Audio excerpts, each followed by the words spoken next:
Hello students, मैं अंजलि पयाल स्वागत करती हूँ आपका आईसीटी वर्चुअल क्लासरूम देहरादून से। कैसे हैं आप सब लोग? उम्मीद करती हूँ आप सब लोग अच्छे होंगे और अपनी लाइफ में बहुत बेहतर कुछ कर रहे होंगे। आज हम बात कर रहे हैं क्लास 9 के साइंस की, और जैसा कि चैप्टर 1 यहाँ पर हम पढ़ रहे हैं जो कि आपका है मैटर इन अवर सराउंडिंग्स, यानी कि हमारे आसपास के पदार्थ। तो हमारे आसपास जितनी भी वस्तुएं हैं वो सभी आपकी पदार्थ की श्रेणी में आती हैं, क्योंकि उनमें आपका द्रव्यमान है, आयतन है, इसलिए आप उनको पदार्थ की श्रेणी में रखते हैं। पदार्थ की हमने भौतिक अवस्थाओं की बात की थी, 3 मुख्य भौतिक अवस्थाओं को लेकर चल रहे थे, ठोस, द्रव और गैस।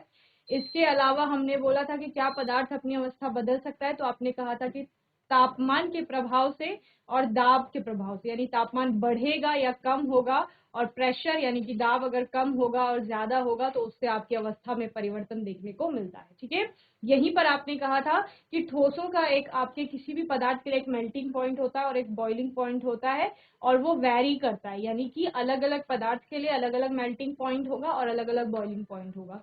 कोई कोई चीजें आपने, वस्तुएं आपने जल्दी कम तापमान में ही पिघलते हुए देखी होंगी।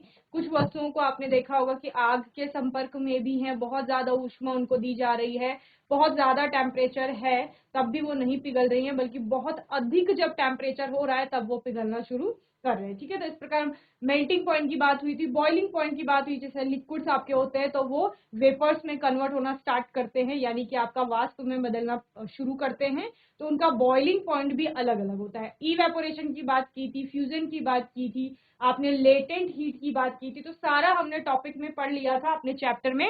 आज के सेशन में हम क्वेश्चन एमसीक्यूज हमने लास्ट सेशन में स्टार्ट करे थे, वही हम अभी शुरू करेंगे। ओके, चलिए एक बार क्विक रिवीजन ले लेंगे कि लास्ट सेशन में आपने क्या क्या प्रश्न देखे थे।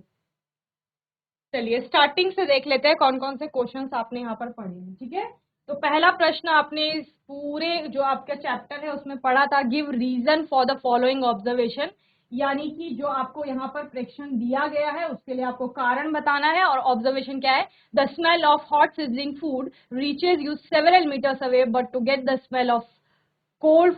Smell from cold food you have to go close. Okay, क्या होता है, गर्म खाने की गंध दूर तक पहुंचती है, लेकिन ठंडे खाने की जो सुगंध होती है वो आपको दूर तक नहीं मिलती है, बल्कि उसको अगर आपको सुगंध लेनी है तो आपको उसके पास जाना पड़ता है। ऐसा क्यों? क्योंकि आप पढ़ते हैं कि जब आप गर्म खाने की बात कर रहे हो तो उससे जो गंध निकल रही है उसमें गर्मी है, तापमान अधिक है, तो काइनेटिक एनर्जी यानी गतिज ऊर्जा बढ़ जाएगी और वो दूर तक गति करेंगे। समझ रहे हैं, गर्म खाने के कण जो हैं उनमें, सुगंध के जो कण हैं उनमें गतिज ऊर्जा अधिक है, क्योंकि गति के लिए ऊर्जा है तो मूवमेंट बहुत ज्यादा यानी ट्रेवल होगा। ठीक है, और हवा के माध्यम से विसरण अधिक होगा। समझ रहे हैं, जब भी तापमान बढ़ता है तो विसरण अधिक होता है, तो सुगंध के जो कण हैं वो दूर तक विसरित हो रहे हैं, यानी कई मीटर दूर तक पहुंच रहे हैं। वहीं जब आप ठंडे खाने की बात करते हैं तो ठंडे खाने में जो सुगंध के कण है उसमें गतिज ऊर्जा कम हो रही है, तो आप क्या कह रहे हैं, वो दूर तक नहीं जा रहे। ओके, इस प्रकार से आपने देखा था। नेक्स्ट क्वेश्चन था आपका, what are the characteristic of the particle of matter, अगर पदार्थ आपका कणों से मिलकर के बना हुआ है तो उन कणों में क्या क्या गुण है। मैंने बोला ये पेन जो है ये आपका पदार्थ है, ठीक है, ये मैटर की आप श्रेणी में से रख सकते हैं।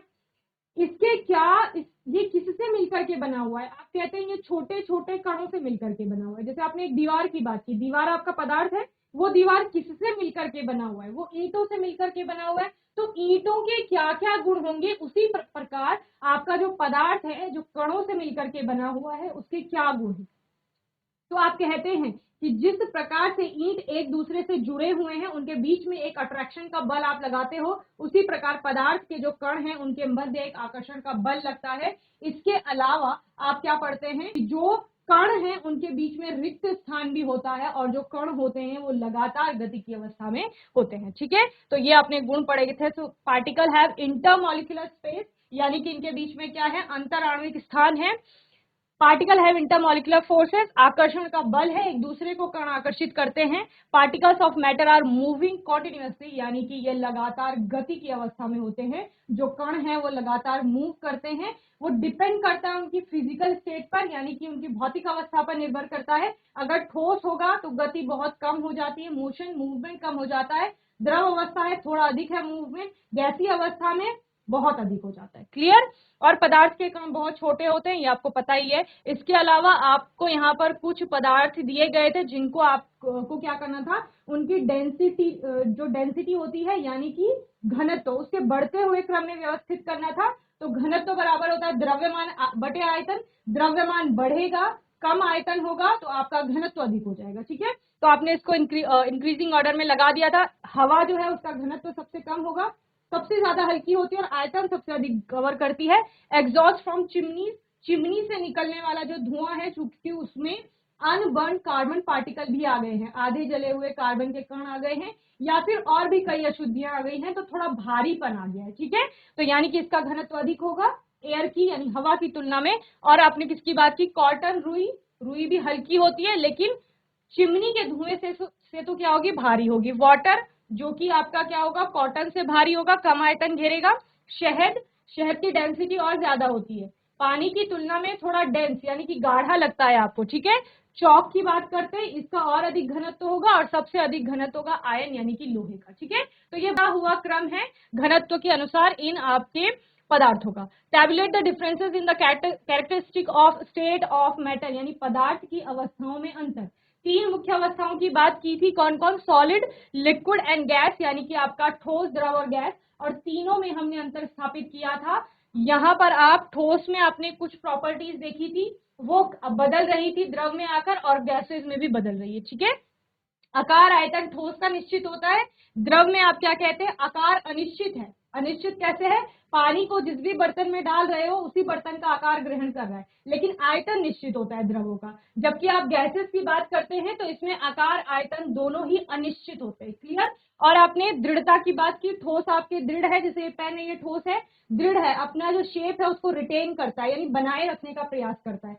द्रवों में दृढ़ता नहीं होती। ठीक है, वो अपने जो उनकी दृढ़ता नहीं है, कोई सीमा नहीं है, जिस भी बर्तन में डाल दे उसका आकार ले रहे हैं। वहीं गैसेस में भी दृढ़ता नहीं होती। तरलता की बात करते हैं तो ये पेन आपका बहेगा नहीं, जो नोटबुक आपने अपने सामने रखी है वो बहती नहीं है। ठीक है ना, लेकिन अगर पानी की बात कर रहे हो तो पानी बहता है, लेकिन कौन सी डायरेक्शन में, ऊपर से नीचे की ओर पानी बहता है। ठीक है, नॉर्मल कंडीशंस में। अभी आप बोलोगे हमने बहुत ज्यादा फोर्स अप्लाई किया तो नीचे से ऊपर भी पानी बहने लग गया, लेकिन नॉर्मल कंडीशन में पानी आपका ऊपर से नीचे ही बहेगा। इसके अलावा गैसेस की बात करते हैं तो गैसेस आपकी सभी डायरेक्शन में फ्लो करती है, सभी दिशाओं में बहती है। ठीक है ना, जैसे परफ्यूम को यहाँ पर अगर छिड़का आपने तो उसकी स्मेल ऐसा नहीं है कि ऊपर से नीचे ही जाएगी या नीचे से ऊपर जाएगी या लेफ्ट टू राइट जाएगी। वो तो मेरे सामने कोई व्यक्ति खड़ा है उसको भी उसकी गंध आएगी, राइट में कोई है, लेफ्ट में कोई है, मेरे पीछे कोई खड़ा है, तो सभी को वो स्मेल जाएगी। तो यानी कि गैस का जो फ्लो है वो डायरेक्शन सभी डायरेक्शन में है। ठीक है, फ्लो ऑफ डायरेक्शन जिसकी बात करें। कणों के बीच आकर्षण का बल जो है, ठोसों में सबसे अधिक होता है आकर्षण का बल, द्रवों में कम हो जाता है, गैसों में सबसे कम होता है। कणों की स्थिति की बात करेंगे तो कण सब बहुत ज्यादा पास पास है, इसीलिए टेबल में जो हाथ रखा हुआ है ना आपने, वो उसके ऊपर है, वो टेबल के अंदर नहीं जा रहा है। लेकिन मैं हवा में हाथ रखने की बात करूं तो हाथ रख पाएंगे, नहीं रख पाएंगे, हाथ आपके ऐसे नीचे आ रहे। क्यों? क्योंकि हवा के जो कण है ना वो दूर दूर है इससे। पानी में जब आप हाथ डालते हैं तो थोड़ा जाता है लेकिन आपको थोड़ा भारीपन लगता है। ठीक है, क्योंकि वहां पानी के कण थोड़ा पास पास आ गए। तो कणों की स्थिति इस प्रकार है। संपीडितता, ये जो ठोस है इसको आप दबा नहीं पा रहे हो तो संपीडित नहीं कर सकते इसको। ठीक है, ये संपीडित नहीं, समझ रहे हैं। द्रव संपीडनीय होते हैं, गैसों को आप संपीडित कर सकते हैं, जैसे आपने कहा कि परफ्यूम को हमने बॉटल में रखा हुआ। इसके अलावा विसरण की बात करेंगे तो ठोसों का विसरण नहीं होता है, फैलते नहीं है ठोस, या ठोस में ठोस का विसरण नहीं होता है। ठोस द्रव में विसरित हो सकता है, यानी कि जैसे आपने चीनी को पानी में फैलते हुए देखा है या घुलते हुए देखा है। ओके, द्रवों की बात करेंगे तो द्रवों में विसरण होता है, ठोस का द्रव में विसरण होगा, जैसे चीनी पानी में घुल रही है, और जैसे आपने कोल्ड ड्रिंक्स वगैरह देखते हैं आप जहां जिनमें गैसेस भरी होती है तो वहां पर गैस विसरित हो रही है। तो विसरण की हम बात कर रहे थे, गैसों का विसरण सबसे अधिक होता है। ठीक है, इस प्रकार से आपने ये सभी प्रश्न देखे थे। रिजिडिटी, कंप्रेसिबिलिटी यानी कि दृढ़ता हो गया, संपीडितता हो गया, इन सब पे आपने कमेंट किया था कि क्या क्या टिप्पणी हमने इसमें लिखी थी। और तरलता की बात की थी, साथ में filling of a gas container, किसी बर्तन को गैस से भरा जाता है, आकार की बात की थी। इसके अलावा हमारा क्वेश्चन था काइनेटिक एनर्जी यानी गतिज ऊर्जा क्या होती है, डेंसिटी यानी कि घनत्व क्या है, ये सभी आप लोगों ने पढ़ लिया था। ठीक है, कुछ रीजन जाने थे gas fill completely the vessel in which it is kept. किसी गैस को अगर किसी बर्तन में डाला जाता है तो वो पूरी तरीके से उस बर्तन को भर लेती है। कैसे भरती है?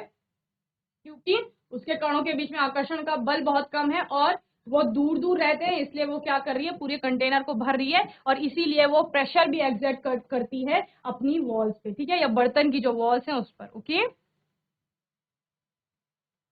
A wooden table should be called a solid. आपके सामने जो लकड़ी की मेज रखी हुई है उसको ठोस क्यों कहा जा रहा है? क्योंकि उसका एक निश्चित आकार है, निश्चित आयतन है। जब आप क्या कर रहे हो, उस पर प्रेशर अप्लाई कर रहे हो तो वो संपीड़ित नहीं हो रहा है, ठीक है, उसमें एक दृढ़ता है, अपनी सीमाओं को वो बनाए हुए है, इसीलिए आपकी जो लकड़ी की मेज है वो क्या है, एक ठोस है, ठीक है। नेक्स्ट है, we can easily move our hand in air, but to do the same through a solid block of wood we need a karate expert। अगर आप हवा में हाथ हिला पा रहे हो, हवा आपका पदार्थ है, लेकिन जब आप टेबल की बात कर रहे हो उसमें आप हाथ नहीं आर पार कर पा रहे हो, तो क्यों? लकड़ी में आपको, मेज में आपको हाथ आर पार करने के लिए कराटे एक्सपर्ट की आवश्यकता है। ऐसा क्यों? क्योंकि जब आप हवा की बात कर रहे हो तो आकर्षण का बल कैसा है, कमजोर है, आप इजीली उसको तोड़ पा रहे हो। यहाँ पर कण है जो हमें दिखाई नहीं दे रहे, लेकिन जब हम हाथ आर पार कर रहे हैं तो कणों के बीच का आकर्षण बल टूट रहा है। लेकिन जब आप टेबल में हाथ रख रहे हो तो वो आकर्षण का बल बहुत मजबूत है, इतना मजबूत है कि आपको अगर उस टेबल के आर पार हाथ करना है तो बहुत ज्यादा प्रेशर, उस अट्रैक्शन फोर्स से ज्यादा आपको फोर्स अप्लाई करना पड़ेगा, और इतना फोर्स एक कराटे एक्सपर्ट लगा सकता है, या फिर आप किसी औजार से लगा सकते हो, किसी टूल से, मशीन से लगा सकते हो इतना फोर्स, तभी आप क्या कर पाओगे, उससे आर पार कोई चीज ले जा पाओगे, ठीक है। तो ये डिपेंड किस पर कर रहा है, फिजिकल स्टेट पर डिपेंड कर रहा है, क्योंकि लकड़ी के मेज की जब बात हो रही है या लकड़ी के गुटके की जब बात हो रही है तो वो ठोस अवस्था है, हवा की जब बात हो रही है तो वो द्रव अवस्था है, ठीक है। चलिए, सामान्यतया ठोस पदार्थों की अपेक्षा द्रवों का घनत्व तो कम होता है, लेकिन आपने बर्फ के टुकड़े को जल में तैरते हुए देखा है। क्यों? क्योंकि जब आप पानी से बने हुए बर्फ की बात करते हो तो उसमें छोटे छोटे छिद्र रह जाते हैं, जिनको आप क्या कहते हैं, केज लाइक संरचनाएं बन जाती हैं, केज लाइक स्ट्रक्चर, जिसके कारण वो बर्फ पानी में तैरने लगती है। Clear? For any substance why does the temperature remain constant during the change of state? तो पदार्थ की अवस्था जब भी परिवर्तित होती है तापमान स्थिर हो जाता है, क्योंकि वहां पर क्या हो रहा है, अवस्था परिवर्तन के दौरान जितनी भी ऊष्मा जा रही है वो आकर्षण के बल को तोड़ने में गुप्त ऊष्मा के रूप में जा रही है, ठीक है। तो ये सभी क्वेश्चंस आपने पढ़ लिए थे, मैं उम्मीद करती हूँ आपने इनको रिवाइज किया होगा अच्छे से। लास्ट सेशन में हमने कुछ एमसीक्यू स्टार्ट किए थे, यानी कि बहुविकल्पीय प्रश्न, ठीक है, जिसमें से आपका पहला प्रश्न क्या था, विच of the following condition is most favourable for converting a gas into a liquid? किसी गैस को द्रव अवस्था में बदलने के लिए सबसे उचित जो कंडीशन होगी या परिस्थिति होगी वो क्या होगी, ठीक है। तो हमने कहा कि गैस को आपको लिक्विड में बदलना है, तो गैस क्या है, जैसे हम पानी का उदाहरण देते हैं, पानी को आपने बहुत ज्यादा हीट दी, ऊष्मा दी, तापमान बढ़ा, फिर पानी क्या होता है, गर्म होने के बाद भाप में परिवर्तित हो जाता है। तो पानी आपकी द्रव अवस्था है, भाप आपकी गैसीय अवस्था है, ठीक है। लेकिन आपको क्या करना है, भाप को पानी में बदलना है। तो भाप को पानी में कैसे बदलते हैं? आप कहते हैं मैम जब बर्तन से भाप उड़ रही थी तो हमने उसके ऊपर ढक्कन रख दिया, तो यानी प्रेशर अप्लाई किया आपने, तो हाई प्रेशर करेंगे तो गैस आपकी द्रव में बदलेगी। इसके अलावा आप क्या कर सकते हैं, आपने कहा कि पानी भाप में तब परिवर्तित हुई जब हमने तापमान बढ़ाया, ठीक उसके विपरीत तापमान कम करने पर आपका क्या हो जाएगा, जो भाप है वो वापस पानी में परिवर्तित हो जाएगी, ठीक है। तो इस प्रकार से आपके पास चार ऑप्शन है, high pressure low temperature, low pressure low temperature, low pressure high temperature, और हाई प्रेशर हाई टेम्परेचर। तो आपका आंसर कौन सा करेक्ट था? ए वाला था, जहां पर आप क्या कह रहे थे कि बर्तन के ऊपर जब ढक्कन रखा यानी दबाव बढ़ाया तब आपका जो भाप थी वो पानी में परिवर्तित हुई, या फिर जब हमने भाप को ठंडा किया यानी तापमान कम किया तब भी आपका भाप पानी में परिवर्तित हुई। तो हाई टेम्परेचर और लो प्रेशर यानी कि उच्च दाब और निम्न ताप आपका सही ऑप्शन होगा, यानी कि सही विकल्प होगा। क्लियर? चलिए, नेक्स्ट क्वेश्चन था आपका ड्राई आइसिस। तो मैंने आपको बताया था जब भी शुष्क बर्फ की बात होगी तो शुष्क बर्फ क्या है, बर्फ से आप पानी को इमेजिन नहीं करेंगे, शुष्क बर्फ आपका कार्बन डाइऑक्साइड होती है, और कैसी कार्बन डाइऑक्साइड, जिसको निम्न ताप पर सॉलिडिफाई यानी कि जमा करके रखा हुआ है, ठीक है। So water in solid state, water in gaseous state, CO2 in liquid state और CO2 इन सॉलिड स्टेट। तो आपका ऑप्शन डी करेक्ट होगा, CO2 in solid state, okay, यानी कि कार्बन डाइऑक्साइड जो ठोस अवस्था में आपको मिलेगी वो क्या है, वो ड्राई आइस है, यानी कि शुष्क बर्फ, ओके। चलिए next question, which of the following has the strongest interparticle force at room temperature, इनमें से किसके मध्य सबसे प्रबल प्रकृति का इंटरमॉलिक्यूलर फोर्स ऑफ अट्रैक्शन यानी कि कणों के मध्य अंतरा अणु आकर्षण बल सबसे अधिक होगा, ठीक है। तो मैंने बताया था, जीआईसी पौड़ी ने बहुत अच्छे से आंसर भी किया था बच्चों ने, कौन सा बताओ, 1 2 3 4 ABCD 4, वेरी गुड।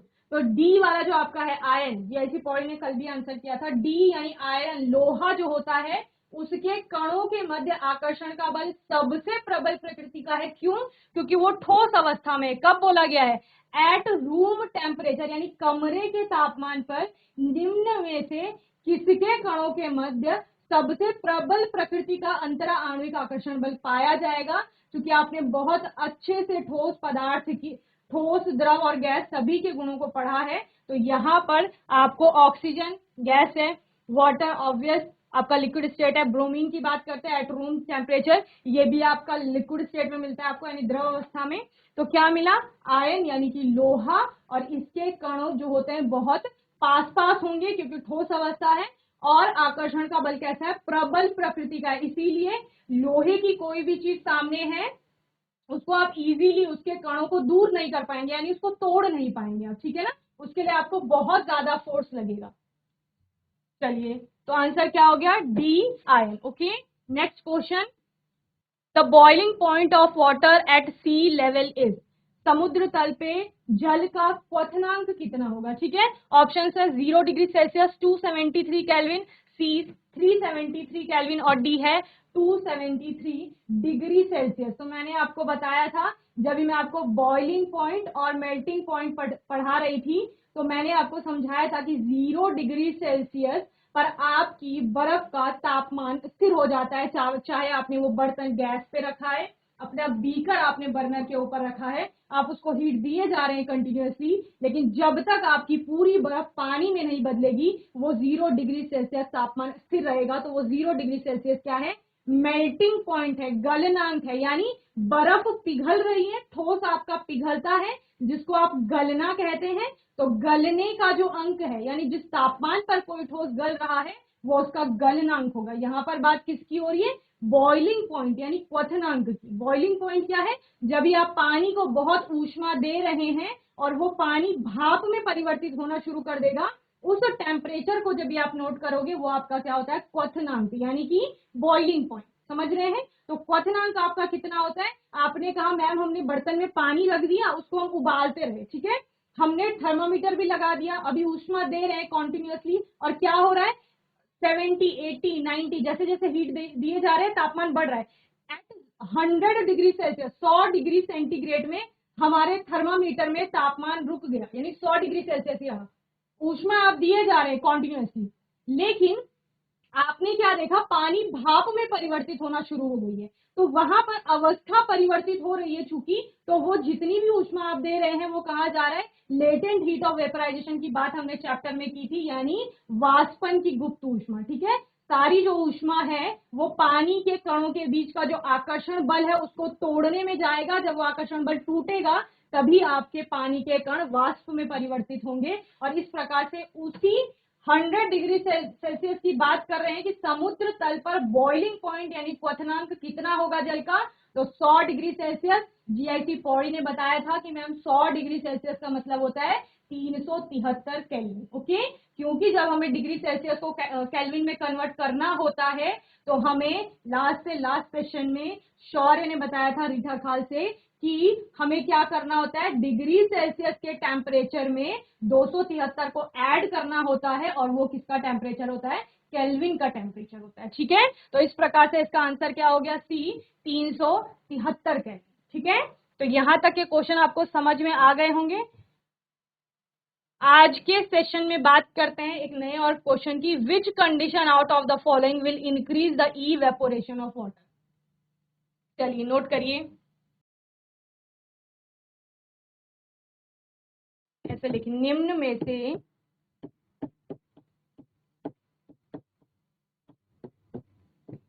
किस परिस्थिति के कारण जल के वाष्पन की दर बढ़ जाएगी।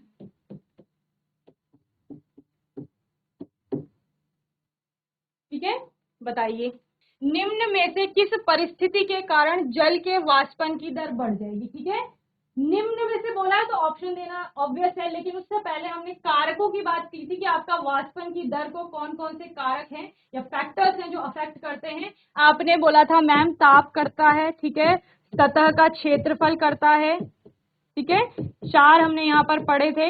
इसके अलावा नमी या आर्द्रता की बात की थी और हवा की गति यानी विंड स्पीड की आप लोगों ने बात की थी। ठीक है, 2 शर्ट लेके चल लेते हैं, ये शर्ट है सपोज, ठीक है, समझ लो इनको शर्ट, एक शर्ट आपकी ए है एक बी है। मैम हमने 2 शर्ट धोई, ठीक है, शर्ट का धोने से क्या मतलब है, जब आप शर्ट को देख रहे हो फैब्रिक है आपका, उसमें छोटे छोटे छिद्र हैं, जब आप उसको वॉश कर रहे हो पानी से ही धोएंगे, ऑब्वियस है पानी की बूंदें छिद्र के अंदर बैठ जाती हैं। जो गीलेपन की आप बात करते हो कि शर्ट वेट है आपकी, दैट मीन्स कि वहां पर पानी की बूंदें हैं कपड़े के अंदर। आपको क्या करना है, उसको सुखाना है, तो सुखाने में क्या हो रहा है, शर्ट में जो पानी की बूंदें हैं वो भाप बन के उड़ रही हैं और उसके बाद वाष्पन की वो प्रक्रिया के कारण आपकी शर्ट सूख रही है। समझ रहे हैं।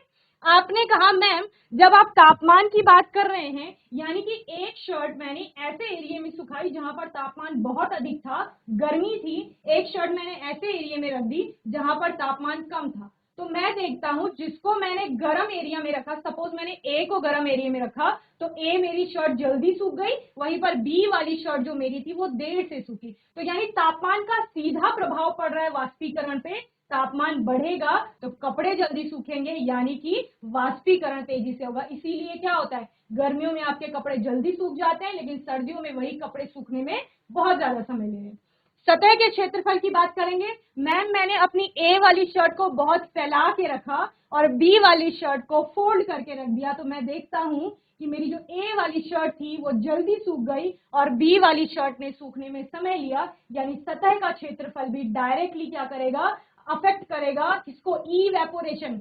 कपड़े सुखाना नहीं लिखना है, वाष्पीकरण लिखना है। ठीक है, कि वाष्पीकरण तेजी से हो रहा है जब इस सतह का क्षेत्रफल बढ़ रहा है, वहीं पर अगर सतह का क्षेत्रफल कम कर दिया तो वाष्पीकरण देर से हो रहा है। ठीक है, नमी की बात करते हैं तो आप कहते हो सर्दियों में हमारे एनवायरमेंट में नमी बहुत अधिक होती है, हमें ठंडक महसूस होती है, तो नमी है आसपास, क्योंकि वातावरण में पहले से नमी है तो और ज्यादा नमी की आवश्यकता नहीं है, तो वाष्पीकरण देर से। ठीक है, वहीं पर शुष्क जब गर्मियों का टाइम होता है तो हमारे वातावरण में नमी कम होती है, तो उस टाइम पर हमारे कपड़े जल्दी सूख रहे हैं, यानी वाष्पीकरण तेजी से हो रहा है। तो नमी क्या है, नमी अगर अधिक होगी तो वाष्पीकरण देर से हो, समझ रहे हैं, और नमी अगर कम है वातावरण में तो आपका वाष्पीकरण तेजी से हो रहा है। हवा की गति की बात करेंगे, अगर कभी तेज हवा चलती है तो आप कहते हो कि कपड़े जल्दी सूख रहे हैं, यानी वाष्पीकरण तेजी से हो रहा है, और अगर हवा की गति कम है तो आपका वाष्पीकरण देर से हो रहा था। चारों फैक्टर हमने पढ़ लिया था, बहुत अच्छे से आप लोगों ने समझा था यहाँ पर। तो आपको ऑप्शंस क्या क्या मिले हैं, increase in temperature of water, अगर आप पानी का तापमान बढ़ा दें तो क्या उससे वाष्पीकरण तेजी से होगा। Decrease in temperature of water, ठीक है, यानी यहां पर लिख दो ताप बढ़ाने से पानी का, यानी ठीक है। दूसरा है आपका decrease in temperature of water, ताप को कम करने से। शर्ट आपकी सूख चुकी है तो मैंने मिटा दी है, ठीक है। सी है आपका less expose surface area of water, कम सतह का क्षेत्रफल, ये लिख सकते हैं आप। उसका अर्थ है वैसे कि आपने पानी के कितने सरफेस एरिया को एक्सपोज किया है, जैसे आपने कहा हमने शर्ट का सरफेस एरिया बढ़ा दिया, यानी हमने पानी को जगह दे दी ज्यादा। पानी कौन सा पानी, जो कपड़ों के अंदर है, उसको ज्यादा जगह दे दी कि वो डायरेक्ट आपके एनवायरमेंट के कांटेक्ट में आ सके या फिर सूर्य का जो प्रकाश पड़ रहा है उसके कांटेक्ट में आ सके। ठीक है, कम सतही क्षेत्रफल। और डी है आपका adding common salt to water, ठीक है, पानी में साधारण नमक को डालना। ठीक है,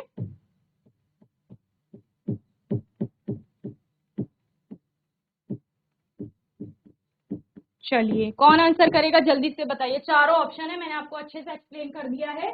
बताइए कौन आंसर करेगा। Yes, GIC Moldhar. Mic on कर लीजिए। क्या नाम है आपका। आर्यन। आर्यन। आर्यन बच्चे बताइए चारों में से आपका कौन सा ऑप्शन करेक्ट होगा।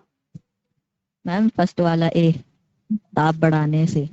ताप बढ़ाने से। वेरी गुड, माइक ऑफ कर लीजिए। आर्यन ने हमें बताया कि ताप बढ़ाने से मैम मेरी शर्ट जल्दी सूख रही है, यानी कि वाष्पीकरण तेजी से हो रहा है। ठीक है, और यहाँ पर पूछा भी यही गया था कि निम्न में से किस परिस्थिति के कारण जल के वाष्पन की दर बढ़ जाएगी। आपने दो बर्तन रख लिए, दोनों में पानी रख लिया और आपने एक का टेम्परेचर बहुत अधिक कर लिया, बहुत ज्यादा ऊष्मा दे रहे, एक को थोड़ा कम दे रहे हो, तो जल्दी भाप किसकी बनेगी। जो आपने कहा जिसको हमने ऊष्मा ज्यादा दी है तो उससे ज्यादा पानी इवेपोरेट हो जाएगा। ठीक है, तो इस प्रकार से आर्यन ने बहुत अच्छे से आंसर दिया है। Very good Aryan. आपका आंसर क्या हो जाएगा, a, increase in temperature of water, यानी कि जल का ताप बढ़ाने से। ठीक है, चलिए नोट करेंगे जल्दी से।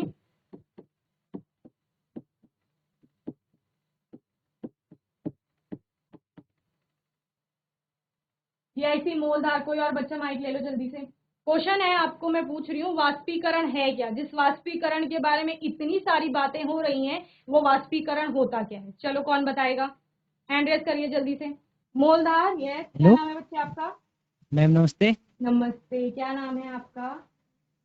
हिमांशु। हिमांशु।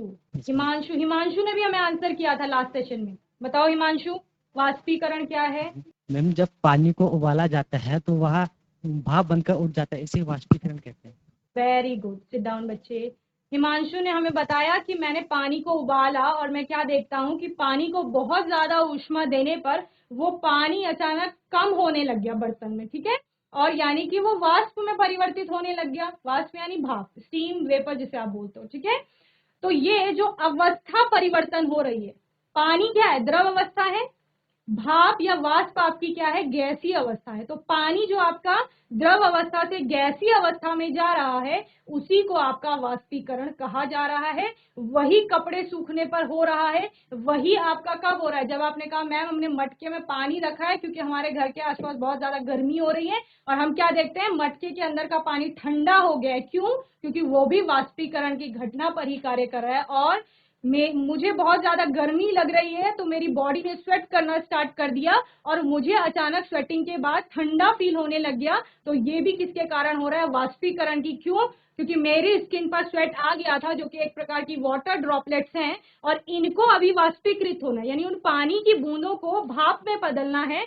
तो उनको चाहिए तापमान यानी कि ऊष्मा, और वो कहां से लेंगी, मेरी बॉडी के अंदर से ऊष्मा को बाहर खींचा जाएगा।